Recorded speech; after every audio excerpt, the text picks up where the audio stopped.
Yung motor ko, luman-luman na yung una kong motor, hindi nakaakyat dun sa bundok, sa pocket dun. So may nakita kaming tagbak. Sabi ko, Mama, ito na lang videohan natin, huwag na tayong tumuloy. Ayun na lang. Yun. Ang galing naman nung, blessing parang yun in yung disguise. No? Nag-gay sa amin. Ano po? Yun na lang yung binidyohan namin, tagbak na yun. In-introduce niyo siya. In-introduce niyo kasi may mga prutas ang Camarines Norte na dito Hindi lang kahit- talaga natin nakikita. Sa ibang lugar, wala. Kaya yun, naisipin namin, bakit hindi natin ito i-picture sa mga prutas na ito?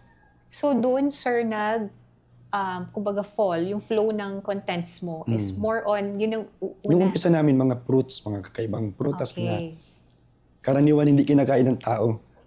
Sinusubukan namin kainin. In-explore nyo. Lason daw sa iba. Opo.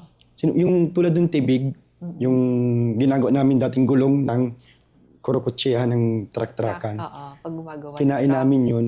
Hindi pala siya lason. Nakakain pala talaga siya. Wild pig pala yun sa English. Wild pig. No? Diba? Natututo tayo dito kay Sir. Kay Sir Aldrin. That's wild pig in English. In Tagalog, Tibig yun sa atin. Tibig ang Tibig o tawag. tubog sa Bicol. tubog. Diba? Meron kasi Tagalog and Bicol speaking kasi tayo dito sa Camarines Norte. Kaya may mga iba't ibang names tayo, di ba? Mga terminology. Mga terms, correct. Opo. And sir, paano po ba yung